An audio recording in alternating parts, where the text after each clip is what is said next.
Hi, this is Ben from Accurate Fishing, and I'm with David Nilsson, one of the twins of Twin Drag, and we've had already a conversation regarding power, how we take power to put in our small reels for big fish. One thing we want to talk to you about today is two-speed reels and the power that's involved in getting a bigger fish. Remember, there's all different types of species you guys are fishing for. Wahoos run super fast, one run, and then you're able to crank them right back in. Do you need a two-speed? Not really. You can get away with the sixth one because you got to make sure your lure is going real fast.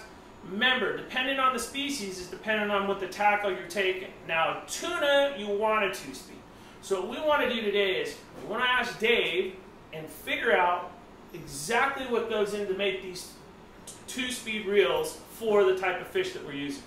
So here's a good example of why you would want a two-speed. You know, you look at the last one we did, we talked about the 600 and 300 6-to-1 ratio, 53 inches of line per crank, 38 inches per line per crank.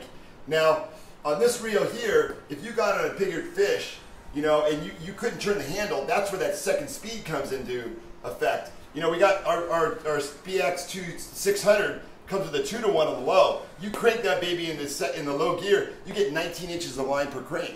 So you talk about a lot of power on that reel to bring in bigger fish. Now again, we're talking about the same length of arms on each one, all apples and apples at each one. But this is where you get that second speed to kick in to help you bring in big fish on a small reel. The other thing with the two-speed reel that people don't have, you know, all throughout a battle, especially on a bigger tuna, even a 50-pound or a 30-pound tuna. I had one the other day, he ran straight at me. I wound as fast as I could. I had to go out of low, into high, and it took me 10 seconds to get the rod to bend again. Depending on what your fish is doing and how fast that fish moves, it's important to be able to go in and out of gear. If he gets his head down and he's soaking real hard, you want to go into the two-speed. You want to go into low. You want to make sure that you have a lot of pressure on the fish. The problem I see with a lot of people is they don't understand when to go in and when to go out.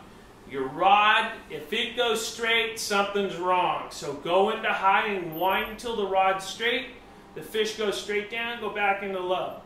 So, I mean, we spend a lot of time doing stuff like that, and especially it's more important on those ATDs with the bigger cows that we go after in Puerto Vallarta. That's right, that's right. You know, on the ATDs, we can kind of talk about, we go longer arm lengths on those too. So if you take this little BB 300 or the 600 and you were able to, and we have longer arms that we sell aftermarket, and you lengthen the arm, now you get more power against this. So even though it's a 38 inches of line per crank, you can increase your power by going longer arms. And he's talking about a single speed.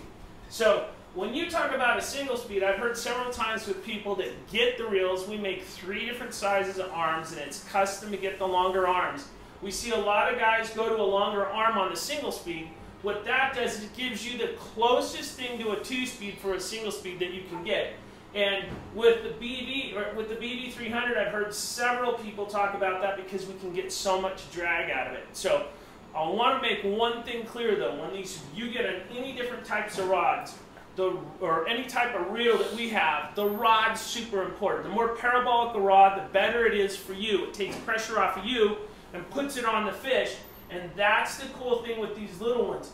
We were using small bass rods last year, and the rods were like rated to 30-pound test. What ended up happening is we were able to use the action of the rod being more parabolic. We could wind through the rod and get more line every crank. So what we saw with that was it was easier to land the fish, and because we had a lot of drag, we could hold on to the fish and not worry about fighting our tackle. We let the fish fight the tackle, and all we did was hold on and turn the handle.